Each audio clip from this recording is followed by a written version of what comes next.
तो उस दिन हमने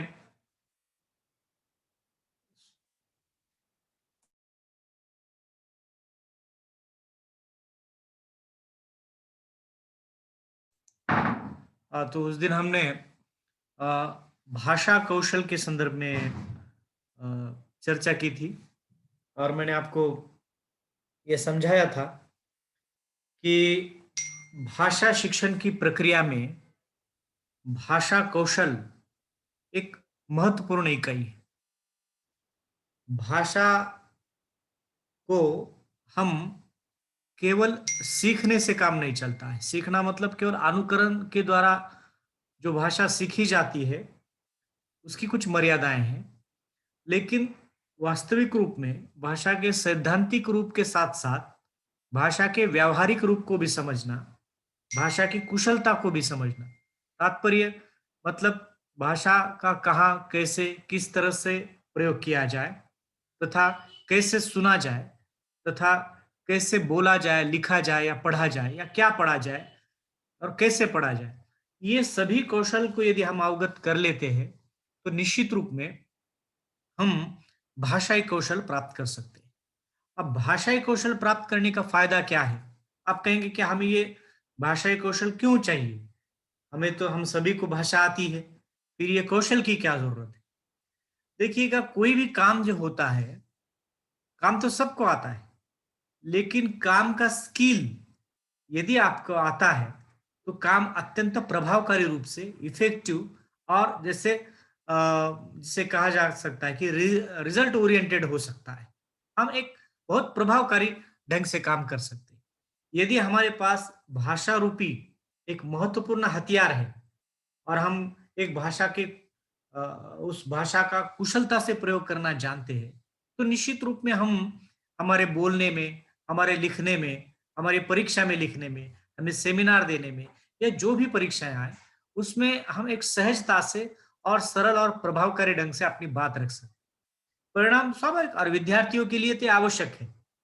विद्यार्थियों के लिए भाषा का कौशल विकसित करना ये बहुत जरूरी है, क्योंकि उनको अपने विषय से जुड़ी हुई सभी जो चीजें होती है उनको समझना होता है, सुनना होता है, पढ़ना होता है, लिखना होता है और फिर उसको व्यक्त भी करना पड़ता है परीक्षा में। तो इस दृष्टि से हमें प्रत्येक विद्यार्थी को चाहिए कि भाषा कौशल उसका विकसित हो और विद्यार्थी जीवन से ही मतलब स्कूली स्तर से ही प्रत्येक शिक्षक जो है वो प्रत्यक्ष और अप्रत्यक्ष रूप में विद्यार्थियों में इस प्रकार की कुशलता का निर्माण करता है। स्कूल में जैसे हम देखते हैं, स्कूल में आपको छोटे छोटे बच्चों को पढ़ाया जाता है। पहले उसके उच्चारण कौशल को हम देखते हैं कैसे विकसित किया जाता है। जैसे प, फ, क, ठ, ये चीजों के नाम, कमल का फूल, ये जैसे है, ये नदी है, ये बैल है, ये गाय है। इस तरह से उसको चित्र के द्वारा देखकर उसकी मानसिक प्रक्रिया को जो है वह क्रियाशील किया जाता है। उसी तरह उसको उच्चारण कौशल्य, उसके बाद लेखन कौशल्य, एक एक को रट रट कर उसको लिखना सिखाया जाता है। तो स्कूली स्तर से ही धीरे धीरे उसके कौशल विकास का प्रारंभ हो जाता है। लेकिन आगे जैसे जैसे वो स्कूल कॉलेज में पढ़ता है, प्रत्यक्ष और प्रत्यक्ष रूप में उसके भाषाई कौशल का विकास तो किया जाता है, लेकिन पर्पसफुली जिसको कहा जाए, मतलब जिसको कहा जा सकता है कि उद्देश्य रूप में, सौद्देश्य रूप में अगर किसी प्रकार के विद्यार्थियों के भाषा का विकास करना है तो निश्चित रूप में उसको भाषा शिक्षण की प्रक्रिया से गुजरना पड़ता है। हालांकि प्रत्येक विद्यार्थी के लिए ये जरूरी होता है, एक एक पेपर तो उनके लिए चाहिए ही कि भाषा कैसे बोली जाए, कैसे सुनी जाए, कैसे लिखी जाए, कैसा पढ़ा जाए और लैंग्वेज स्किल का उपयोग हम कैसे करें, ये बहुत जरूरी होता है। तो पिछले लेक्चर में मैंने आपको चार कौशल के बारे में बताया था। एक तो एक पहली बात ये मैंने बताई थी आपको कि भाषा को ग्रहण किया जाता है पहले, और दूसरा भाषा को अभिव्यक्त किया जाता है। तो भाषा को ग्रहण कैसे करते हैं? तो भाषा को सुनकर ग्रहण करते हैं भाव को, और हम पढ़कर ग्रहण करते हैं। मतलब किसी भी प्रकार के भाव को समझने के लिए एक तो सुनते हैं और दूसरा पढ़ते हैं। यह हमारी ग्रहणात्मक शक्ति पर निर्भर होता है कि हम सुनते कैसे हैं, पढ़ते कैसे हैं। इस पर हमारी ग्रेस्पिंग पावर, जिसको कहा जाता है, हमारी समझने की जो क्षमता है, उस पर निर्भर होता है। तो किसी बात का समझना, और दूसरा अभिव्यक्ति। अभिव्यक्ति एक तो बोलने से होती है और दूसरा लिखने से होती है। लिखना। लिखना बिल्कुल सही है, लिखने से होती है, ये हम अभिव्यक्ति के रूप में कहते हैं। तो ग्रहणात्मक शक्ति में सबसे पहला जो है वो श्रवण कौशल है, जिसको हम कहते हैं कि सुनना। अब सुनना मतलब हम सब सुनते हैं, जिसको कान होते हैं, जिनके कान अच्छे होते हैं, वो सभी सुनते हैं। लेकिन केवल सुनना मतलब कौशल नहीं। कान को खोल देना और जो भी बाहर की चीजें आती है वो कान पर आ जाती है और हम अंदर ले लेते हैं, इसका मतलब सभी चीजें हम सुनते हैं, ऐसी बात नहीं।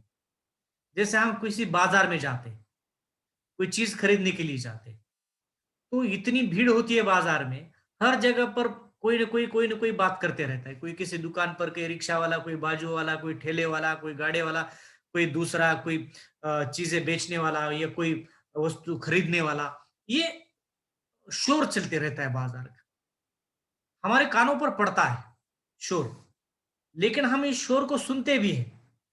लेकिन ये कोई बात याद में रहती है कि हमारे? बिल्कुल नहीं रहती। क्योंकि क्यों नहीं रहती है याद में वो? इतनी शोर हम सुनते हैं, लेकिन शोर में सुनी हुई एक भी बात हमें याद नहीं रहती। क्यों? हम ध्यान नहीं देते क्योंकि उनकी तरफ। हम बिल्कुल बिल्कुल सही है। ग्रे हाँ, तो सबसे पहले महत्वपूर्ण ये है कि आप में कौशल नहीं है, ऐसी बात नहीं। पहली बात तो ये है कि आप ध्यान पूर्वक उसको सुनते नहीं है। तो पहले श्रवण कौशल को विकसित करने के लिए सबसे महत्वपूर्ण हो, जैसे देखिए कोई बच्चा जन्म लेता है, तो बच्चा पहले सुनने की स्थिति में होता है, पहले वो लिखता पढ़ता नहीं है। सबसे पहली स्थिति बच्चे की जो होती है वो सुनने की होती है। और जैसे जैसे आयु के साथ साथ वो जैसे बढ़ता चला जाता है, वैसे सुने गए शब्द के अर्थ को समझता है, सुने गए शब्दों के भाव को वो समझने लगता है। और उसकी मतलब श्रवण का मतलब केवल ध्वनिया, जैसे मैंने कहा बाजार में जो ध्वनिया पड़ती है, जो आवाजें पड़ती है, उसको उसका मतलब श्रवण नहीं है। श्रवण के लिए पहली कंडीशन है, मतलब हमारे सुनने की क्षमता को विकसित करने के लिए। सुनने की शक्ति सभी के पास होती है, लेकिन सुनने की क्षमता को विकसित करना, इसके लिए क्या करना चाहिए? तो विद्यार्थियों को चाहिए होता है कि श्रवण के लिए ध्यान पूर्वक सुने। ये पहली कंडीशन है। अगर हम क्लासरूम में बैठे हैं, जैसे मैंने पहले दिन उदाहरण दिया था, 30 विद्यार्थी बैठे हैं, 25 विद्यार्थियों को समझ में आया है। क्यों? क्योंकि बाकी के 5 विद्यार्थी ने केवल कान खोल के रख दिए हैं, जैसे बाजार में वो गए। पहली कंडीशन तो उन्होंने ये नहीं की कि ध्यान पूर्वक सुना नहीं। तो हमारे कौशल क्षमता को विकसित करने के लिए किसी भी चीज को ध्यान पूर्वक सुने। अब ध्यान पूर्वक सुनने मतलब एकाग्रता से सुने। एकाग्रता का मतलब क्या है? बिल्कुल ध्यान लगाकर, मतलब ऐसे कोई योग लगाकर सुने, ऐसी बात नहीं। मतलब जो सुने हुए शब्द है, जो सुनी गई भाषा है, उसके प्रति जागरूक होना, अवेयर होना। मतलब हम जानबूझकर देखें कि हम क्या सुनने जा रहे हैं। तो ये जागरूकता सबसे बड़ी चीज होती है, अवेयरनेस बहुत महत्वपूर्ण चीज होती है। तो सबसे महत्वपूर्ण बात होती है हमारे श्रवण कौशल को विकसित करने के लिए जागरूकता, जिसको कहा जाए कि सुनने के प्रति हमारी इस क्षमता को बढ़ाने के लिए पहले हम ध्यानपूर्वक सुने। और सुनने की प्रक्रिया की अगली स्टेज होती है, जो ध्यानपूर्वक सुना गया है उसे चिंतन मनन के द्वारा और चिंतन मनन के माध्यम से उस पर जो है वह अपना मंतव्य स्थिर करे। मतलब ये प्रक्रिया बहुत तेज रूप में होती है। जैसे हम कोई सुनते हैं बात और सुनने के बाद तुरंत उस पर प्रतिक्रिया देते हैं, ऐसी बात नहीं होती है। सुनने के बाद चीज को समझते हैं, समझने के लिए बहुत देर नहीं लगती है हमें। सबसे महत्वपूर्ण बात होती है, जो भी चीज हम हमारे कान पर आती है, जो भी बात हमारे कान पर आती है, उसको हम सुनते हैं और सुनने के बाद उसको जो है हम उस पर चिंतन और मनन करते हैं। इसका मतलब सोचते बैठते नहीं है, ये प्रक्रिया बहुत फास्ट होती है। चिंतन और मनन करते हैं कि हम क्या सुन रहे हैं, उसका क्या अर्थ लेना है, हम क्या समझ रहे हैं, उस पर चिंतन मनन करके अपना मंतव्य स्थिर करते हैं। मंतव्य स्थिर करना मतलब, हाँ, जैसे किसी ने कहा मुझे कि मुझे पेन दे दो, पहले वो शब्द मेरे कान पर पड़े और फिर मैंने सुना वो कह रहे कि मुझे पेन दे दो। पेन दे दो का मतलब हमने ये अब सुन लिया कि चिंतन मनन कर रहे कि वो क्या कहना चाहते। वो कहना चाहते कि मुझे जो पेन यहाँ पे रखी हुई है उसे वापस दे दो। तो ये चिंतन मन के मनन करके हम स्थिर करते कि उनको ये चीज चाहिए और एकदम तुरंत हाथ उठाते हैं और देते हैं। ये प्रक्रिया के लिए कुछ सेकंड या कुछ मिनट लगते हैं ये करने में, लेकिन उसमें इस प्रकार की दौर से गुजरना पड़ता है। किसी टीचर का व्याख्यान आप सुन रहे हो या किसी टीचर की बात आप सुन रहे हो, तो वो विषय के बारे में क्या कह रहा है, पहले पहले पहले चरण में क्या होता है, फर्स्ट स्टेप क्या होती है कि शब्द कान पर पड़ते हैं।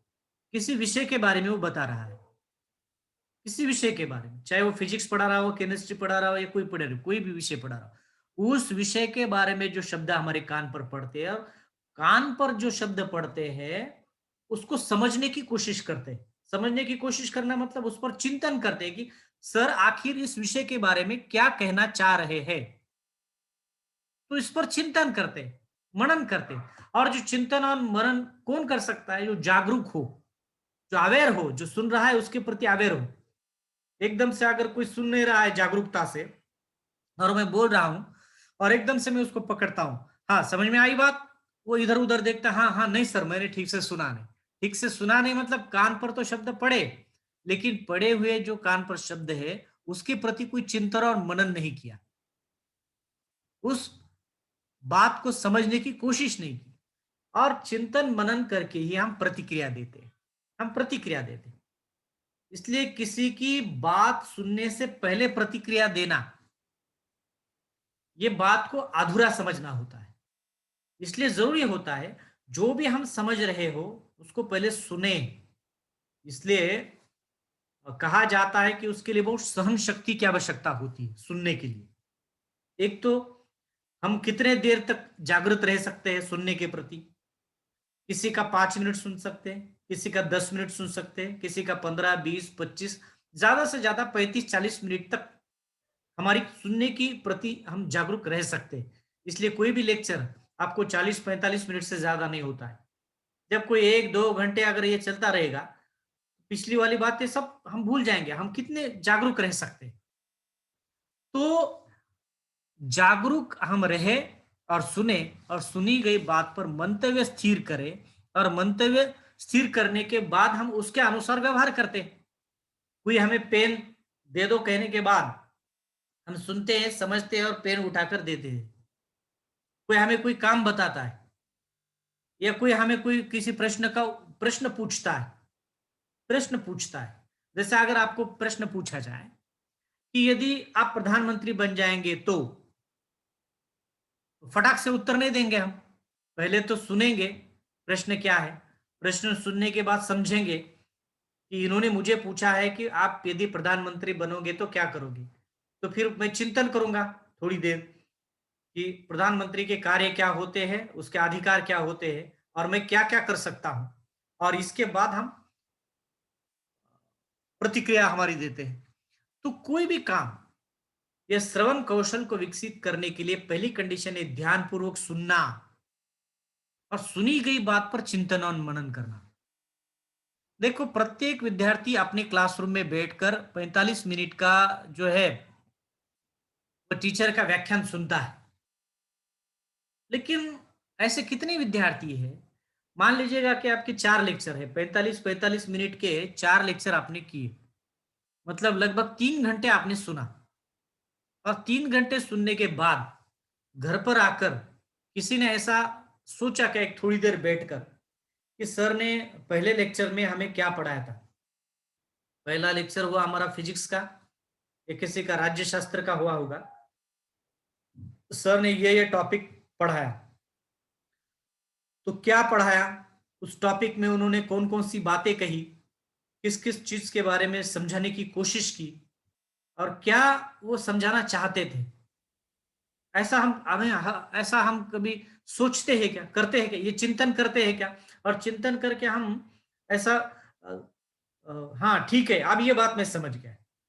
ऐसा कितने विद्यार्थी रोज, अगर 3 घंटे लेक्चर होते हैं तो 3 घंटे का सार समझने के लिए एक 20-25 मिनट चिंतन के लिए देते हो? ऐसा हम देते हैं क्या? नहीं। नहीं देते सर। नहीं देते। नहीं देते हैं तो वो कई कई बात क्या होती है, वो क्लासरूम में ही छूट जाती है। उसमें से हमारे हाथ में कितना आता है, मान लीजिएगा 10-15%, 20% आता है।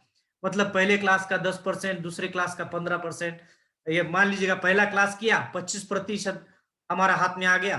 तीसरा क्लास करने तक हमारे हाथ में पहले क्लास का और 10-15% निकल जाता है, 10% रहता है। बात 2 दिन हो गए, 3 दिन हो गए, तो पहले वाले लेक्चर का घटकर कभी 8%, कभी 7% ध्यान में रहता है। कहने का मतलब क्या है कि हमारी सुनने की क्षमता को विकसित करना है, तो इस प्रक्रिया से गुजरना पड़ेगा। बात को ध्यानपूर्वक समझना, फिर चिंतन मनन करना, चिंतन मनन करके फिर अपना मंतव्य स्थिर करना। मंतव्य स्थिर करना मतलब अब मुझे क्या करना चाहिए, या मैं समझ गया हूं इस बात को, इस स्टेप पर आ जाना कि मुझे क्या करना। जैसे मैंने पेन मांगा तो अब मुझे क्या करना चाहिए, हाँ ये पेन देना चाहिए या नहीं देना चाहिए, ये तय करना। और फिर पेन मांगा है तो पेन दे देना। तो मंतव्य स्थिर करना कि मुझे क्या करना चाहिए, आप कैसा व्यवहार करना चाहिए, क्या प्रतिक्रिया देनी चाहिए, मैं कैसे एक्सपोज हूं, कैसे बोलूं। तो ये जो है वो मंतव्य स्थिर करना, ये सबसे महत्वपूर्ण बात होती है। और मंतव्य स्थिर करके उसके बाद उसके अनुसार व्यवहार करना। तो ये क्रमबद्ध प्रक्रिया श्रवण कौशल को विकसित करने के लिए। इसलिए आप कोई भी व्याख्यान सुन रहे हो, कोई भी लेक्चर कर रहे हो, कोई भी बात, छोटी सी छोटी बात भी अगर आप सुन रहे हो, दोस्त के साथ बात करते हुए भी हम हमारे कौशल को विकसित करें। विकसित करने के पास हमारे पास मौका होता है। उसको ध्यान पूर्वक सुने, सुनने के बाद समझे और फिर प्रतिक्रिया दें। अपनी माँ को सुनते समय पहले सुने, सुनने के बाद मंतव्य स्थिर करें, फिर प्रतिक्रिया दें। लेक्चर में सुने, समझे, फिर प्रतिक्रिया दें। कोई व्याख्यान हम यूट्यूब पर सुन रहे हो, कोई व्याख्यान हम क्लासरूम में, कहीं हम सभागृह में सुन रहे हो, सुने और ज्यादा से ज्यादा अपने श्रवण कौशल को विकसित करें। और यही विकसित होता है। यदि पहले से इसकी और हम निराशावादी हैं, मतलब हम सुनने, हमें तो सुनना या हम हमें सुना या देता है सब, और हम समझते भी हैं, इतने हम मर्यादित रहेंगे तो हम किस कौशल का विकास नहीं कर पाएंगे।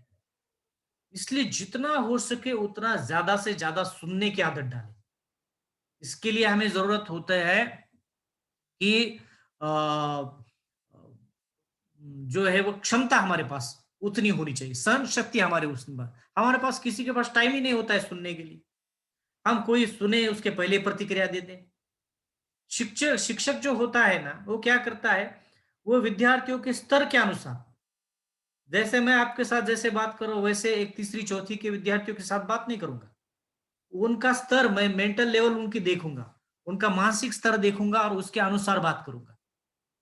उससे बड़े व्यक्ति है, 11वीं 12वीं के बच्चे हैं, उनके साथ बात करने का मेरा तरीका अलग होगा।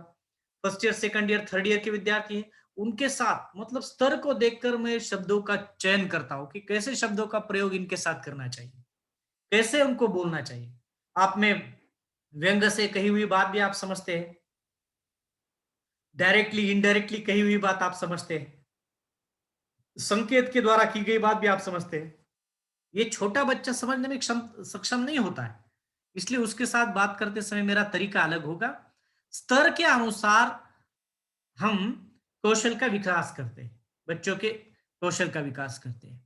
देखिए, और दूसरी बात ये सबसे महत्वपूर्ण है, बात को सही और स्पष्ट रूप से सुनने के बाद ही हमारी रुचि और जिज्ञासा और उत्सुकता बनी रहती है। हम भी अगर चाहते हैं ना कि सामने वाले व्यक्ति हमारी सुने, किसी को, मैंने जैसे कहा, किसी को समय नहीं है आजकल उस सुनने का, लेकिन हम यदि चाहते हैं कि कोई हमारी बात सुने, तो सबसे महत्वपूर्ण बात यह होती है कि श्रोता कौन से स्थिति का है वो देखना जरूरी है।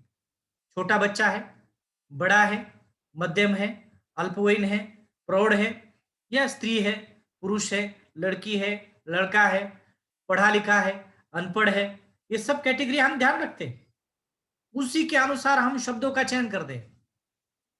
अगर अनपढ़ व्यक्ति हो तो उसके साथ बात करते समय बड़ी बड़ी अंग्रेजी शब्दावली को लेकर हम बात नहीं करते, उसको समझ में आ सके ऐसी भाषा में हम बात कर दे।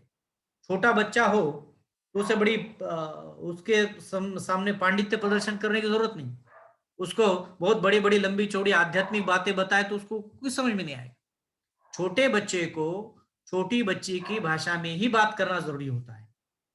उसी तरह अपनी भाषा को लोग सुने, इसलिए सबसे ये व्यवहारिक बात है कि हम उसकी आंखों में आंखें डालकर बात करें, उसकी तरफ देखकर बात करें। जैसे मैंने पहले लेक्चर में कहा था, आप अगर बात कर रहे हो और सामने वाला व्यक्ति इधर उधर देख रहा हो तो वो वो हम रुचि नहीं दिखाते कुछ बोलने के लिए। तो जरूरी होता है कि जब हम किसी को कोई बात कह रहे हो या सुन रहे हो, दोनों भी बात, उसमें रुचि दिखाए, उसमें बहुत इंटरेस्ट से बात करें, जिज्ञासा भी दिखाए उसमें, और उत्सुकता भी दिखाए। सामने वाला व्यक्ति अगर हम सुन रहे हो तो उसकी तरफ देखे, बीच में हामी भरे, हाँ और क्या, कोई जिज्ञासा बताए, कोई उत्सुकता बताए। नहीं तो अगर आप बोल रहे हो और कोई इधर उधर एक दूसरे के साथ बात कर रहा है तो आपको बोलने में कोई इंटरेस्ट नहीं रहेगा और आप सुन नहीं पाएंगे ढंग से। तो ये दोनों भी बात है, वक्ता और श्रोता, ये दोनों महत्वपूर्ण होते हैं। इसलिए श्रवण कौशल में क्या जरूरी होता है, देखिएगा, उच्चारण जो हमारे होते हैं एक तो स्पष्ट होने चाहिए, और एक बात और भी ध्यान रखना चाहिए कि भावानुकूल होना भी जरूरी है। जैसा भाव है वैसे हमें बोलना चाहिए। देखिए कभी कभी क्या होता है कि हमारे बोलने में हमारी बॉडी लैंग्वेज भी बहुत महत्वपूर्ण होती है ना।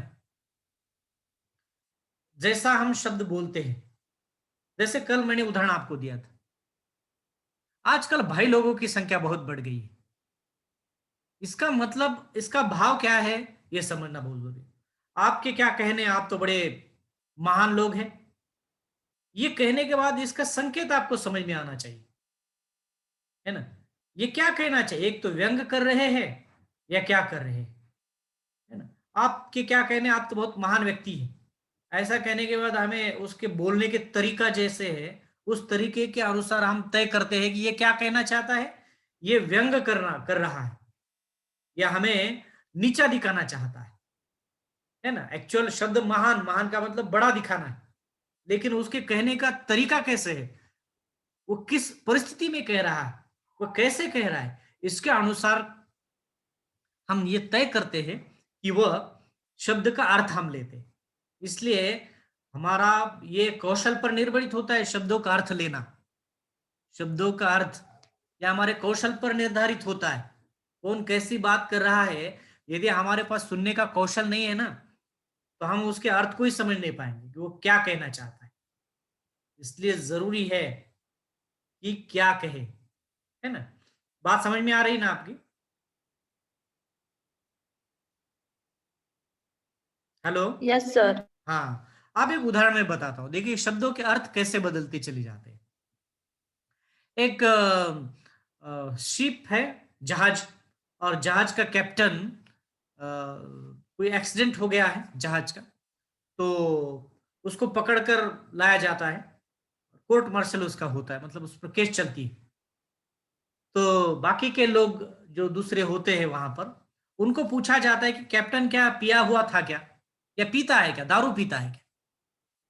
तो एक व्यक्ति ने उत्तर दिया कि कैप्टन आज दारू पीकर नहीं आए, कैप्टन आज दारू पीकर नहीं आए थे, इसका मतलब क्या है? दो में नहीं निकलते हैं ना। क्या है, क्या है? वो पहले पीते थे। हाँ, पहले पीते थे, लेकिन ऐसा उन्होंने कहा है क्या वो पहले पीते थे? नहीं। नहीं कहा, लेकिन इसका मतलब तो वही हो गया ना।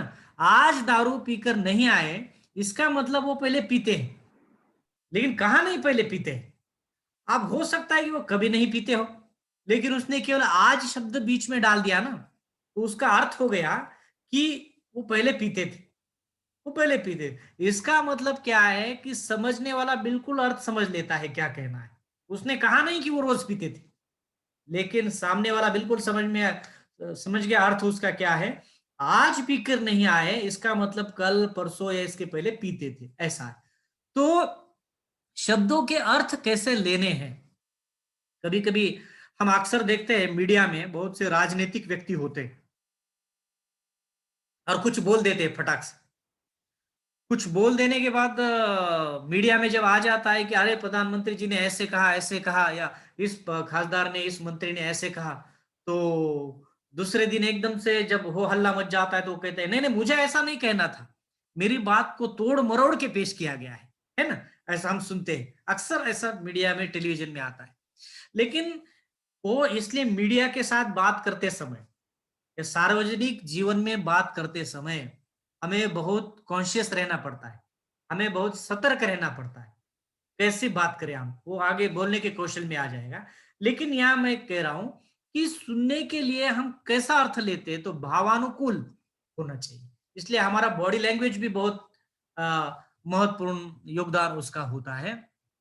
देखिए, इसलिए अपनी बोलने की लय, बोलने की पद्धति, आपका आवाज, आपकी बॉडी लैंग्वेज, इससे सामने वाला वक्ता जो है वो श्रोताओं को ग्रहण करता है, श्रोता को समझ रहा है, वो कैसे बोल रहा है, क्या बोल रहा है, कौन से शब्द पर जोर दे रहा है, कौन सा शब्द हल्के में बोल रहा है।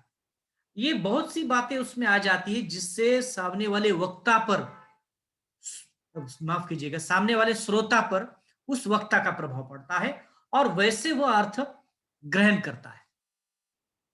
समझ में आ गया, वैसे अर्थ वो ग्रहण करता है। एक बात आपके कौशल के लिए, कुछ बातें जो होती है ना, कभी कभी घातक सिद्ध होती है इस कौशल का विकास करने के लिए।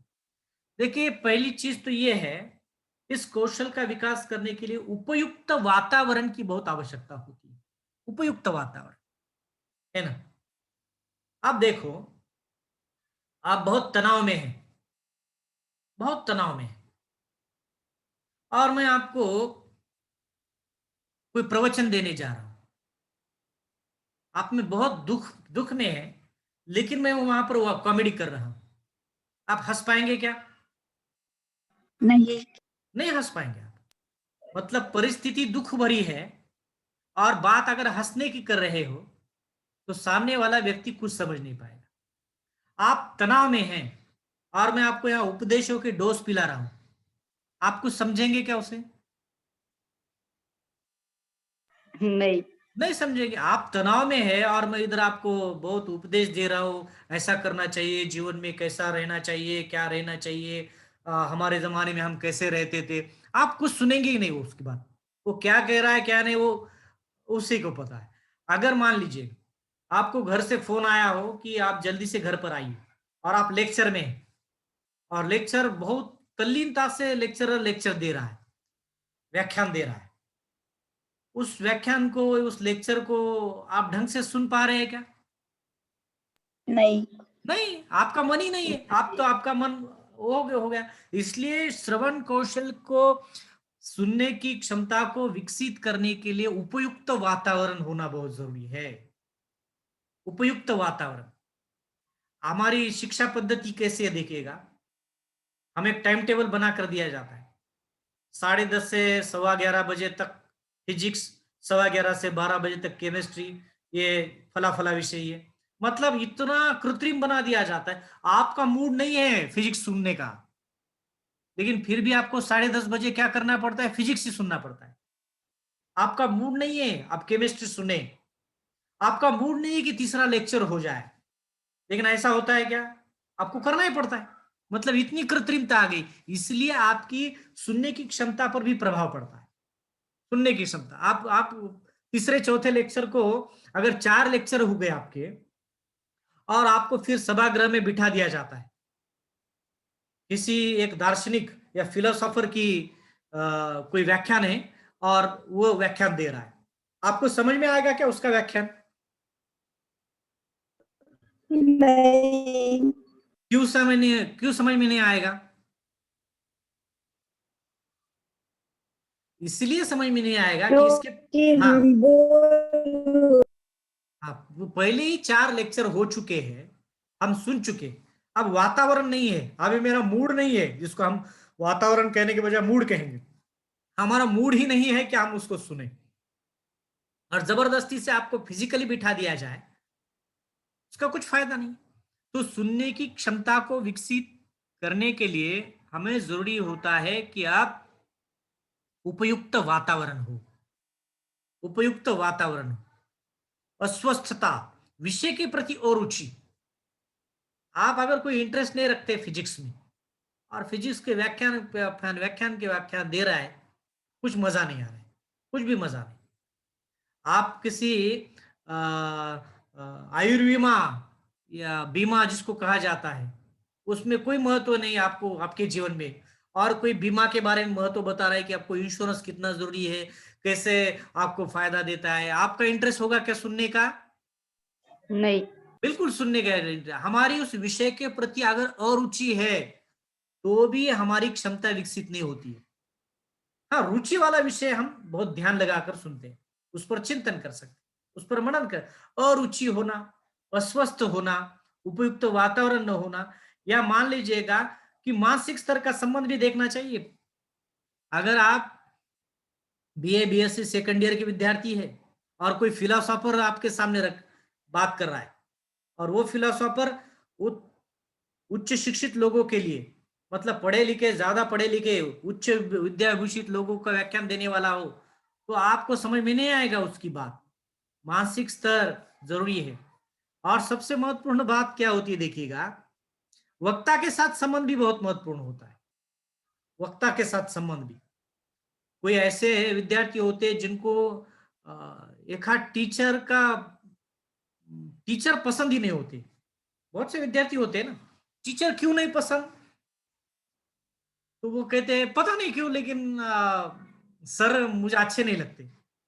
कोई सर, उनका पहनावा अच्छा नहीं लगता होगा, किसी का स्वभाव अच्छा नहीं लगता होगा, या कोई सर की बात या आवाज अच्छी नहीं होगी, सर का बात करने का तरीका अच्छा नहीं होगा। बिल्कुल, हमारे वक्ता के साथ कैसे संबंध है, उस पर भी हमारे श्रवण कौशल का विकास बहुत महत्वपूर्ण होता है। वक्ता के प्रति हम निगेटिव है तो हम सुन नहीं ठीक से हम सुन नहीं पाएंगे उसको, इसलिए जरूरी होता है। और जैसे महत्वपूर्ण और एक बाधा होती है, अगर हमारे कान में दोष हो तो भी हम सुन नहीं पाए, वो तो फिजिकली बात है, वो नेचुरल बात। लेकिन हमारे श्रवण कौशल का विकास तभी जरूरी हो, तभी आवश्यक, तभी प्रभावकारी रूप से हो सकता है जब उपयुक्त वातावरण में बात कही गई हो, उपयुक्त परिस्थिति में बात कही गई हो, या हमारे मानसिक स्तर के अनुकूल बात की गई हो, या मान लीजिएगा कि हमारे मानसिक स्तर के अनुसार बात कही गई हो, और विषय हमारा रुचि का हो, या कह सकते हैं कि श्रोता के साथ हमें उत्सुकता हो, श्रोता क्या कहना चाहता है इसके प्रति, तभी हो सकती है। देखिएगा, तो अभी मैंने आपको बात कही कि प्रत्येक विद्यार्थी को अपने श्रवण क्षमता का विकास करना बहुत आवश्यक होता है। और अपने श्रवण क्षमता का विकास वो कैसे करता है, तो पहली चीज, वो किसी भी बात को ध्यान पूर्वक सुनता है, सुनने के प्रति जागरूक रहता है। सुनने के प्रति जागरूक होना, अवेयर रहना, जागरूक रहता है। फिर सुनता है और सुनने के बाद चिंतन मनन करता है, और चिंतन मनन करने के बाद ही अपनी प्रतिक्रिया मंतव्य स्थिर करता है। मतलब कभी कभी क्या होता है, कुछ कहकर हम पछता जाते हैं, है ना, कुछ सुनते हैं और एकदम से उत्तर देते हैं, और बाद में हमें पता चलता है कि उनकी बात मैंने समझी ही नहीं और उसके पहले मैंने उत्तर दे दिया। तो क्या होता है कि आप सुनने के बाद चिंतन मनन करके ही अपना मंतव्य स्थिर करें कि उसको क्या कहना है, और उसके बाद हम उत्तर दें। नहीं तो मंतव्य स्थिर करने के पहले ही सुनने के बाद तुरंत फटाक से हम बोल देते हैं, हम अपनी प्रतिक्रिया देते हैं। इसका मतलब होता है हमने उसको ढंग से सुना नहीं, वो क्या कहना चाहता है, हमारे भले की बात करना चाहता है, वो क्या करना चाहता है। हम जैसे मान लीजिएगा कई सार्वजनिक स्थल पर जाकर खड़े हैं और किसी कुर्सी पर जाकर बैठे, दूसरा व्यक्ति आता है और कहते हैं कि यहां मत बैठो, हम फटाक से उत्तर देते हैं, तेरी बाप की जगह है क्या, क्यों नहीं कर रहा, कहता है कि मुझे यहां बैठने दे, क्या करेगा बैठेगा, और दूसरे ही क्षण ऊपर से कुछ आकर हमारे सर पर गिर जाता है।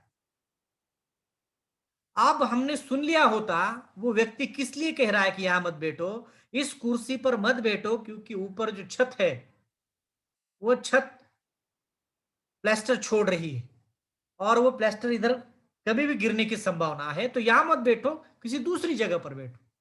लेकिन हमने सुनने से पहले ही हमारी प्रतिक्रिया दे दी कि नहीं नहीं, तू कौन होता है यहां मुझे नहीं कहने वाला, बैठने के लिए नहीं कहने वाला। हम अगर ये सुनने के पहले ही प्रतिक्रिया देते हैं तो कभी कभी ये परिस्थिति हमारे विपरीत हो जाती है। तो जरूरी होता है कि हमें संपूर्ण बात को सुनने के बाद चिंतन मनन करने के बाद ही हम अपनी प्रतिक्रिया को दें, और ऐसे ही हमारे। सर आपका कनेक्शन पुअर है। अच्छा अभी हो रहा है, देखिएगा इतना। हाँ तो हाँ, ये एक वीडियो ऑफ कर दो ना सर, आपका चलेगा। ओके ओके ठीक है। तो सुनने के बाद ही जो है वो हम अपनी प्रतिक्रिया को दे तो बेहतर होगा। तो देखिए एक शिक्षक जो होता है प्रत्येक विद्यार्थी में इस प्रकार की कुशलता का निर्माण करने के लिए बहुत कोशिश करता है।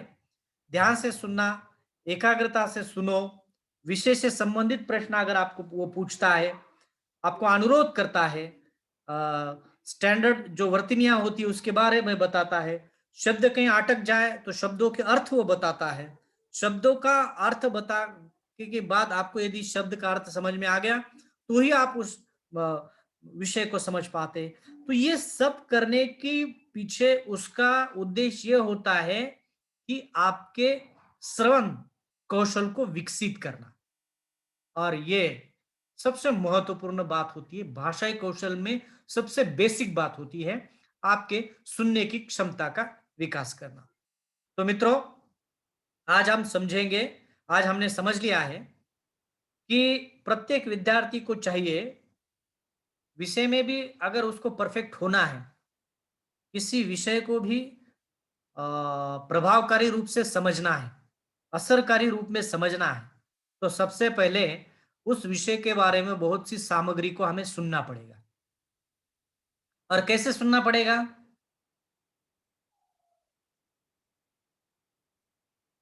कैसे सुनना पड़ेगा? ग्रहण करके, नहीं समझ नहीं, कर। मतलब पहली कंडीशन मैंने बताई थी, कैसे समझना, कैसे सुनना। ध्यान से। हाँ, अब ध्यान से सुनने का मतलब क्या है?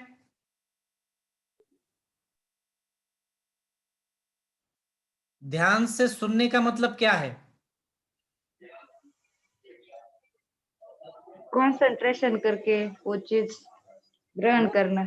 हाँ, वो एकाग्रता, ध्यान से सुनना, इसका मतलब होता है जागरूक रहना सुनने के प्रति, है ना, अवेयर रहना, वो क्या कह रहा है अवेयर रहो, इधर उधर की बातें छोड़ो, उसकी तरफ देखो, अवेयर रहो।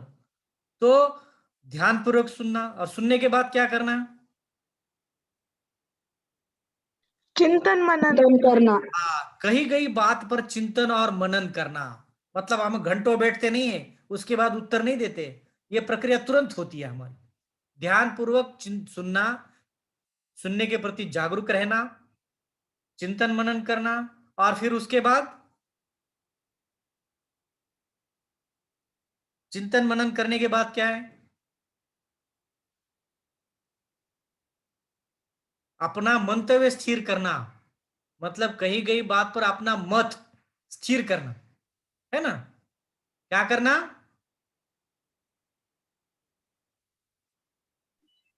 सोचना, सोच विचार करना। हाँ, सोच विचार करना और अपना मत स्थिर करना उस पर कि आप मुझे ये कहना है, ये प्रतिक्रिया करनी है, और फिर उसके बाद वो प्रतिक्रिया करना, है ना। उसके बाद ये प्रतिक्रिया, चिंतन मनन करना, और फिर उसके बाद अपनी प्रतिक्रिया देना। ये 4 बातें महत्वपूर्ण है। ध्यान पूर्वक सुनना, सुनी गई बातों पर चिंतन मनन करना, चिंतन मनन करने के बाद उस पर अपना मत स्थिर करना, और तद अनुसार व्यवहार करना।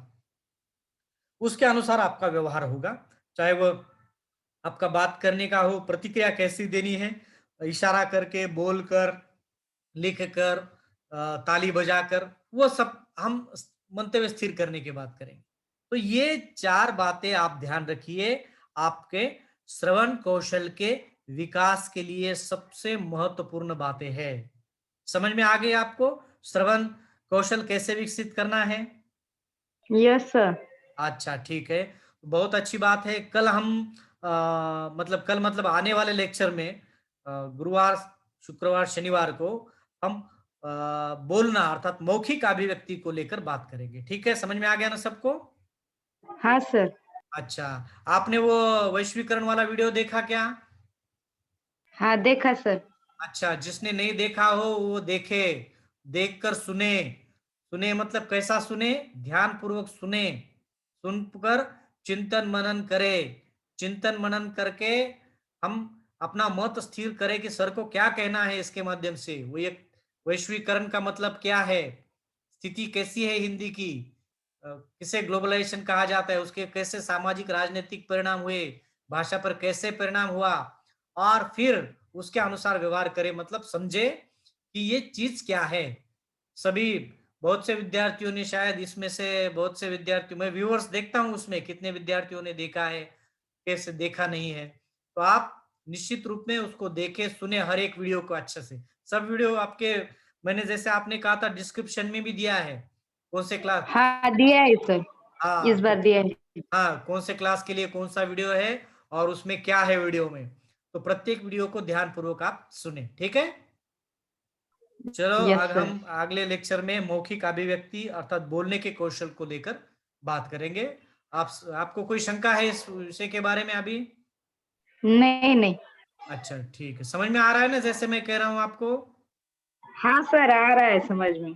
अच्छा अच्छा, ठीक है, तो ओके, हम अगले गुरुवार के दिन मिलेंगे दूसरे टॉपिक को लेकर। ओके, ठीक है, thank you sir. Thank you.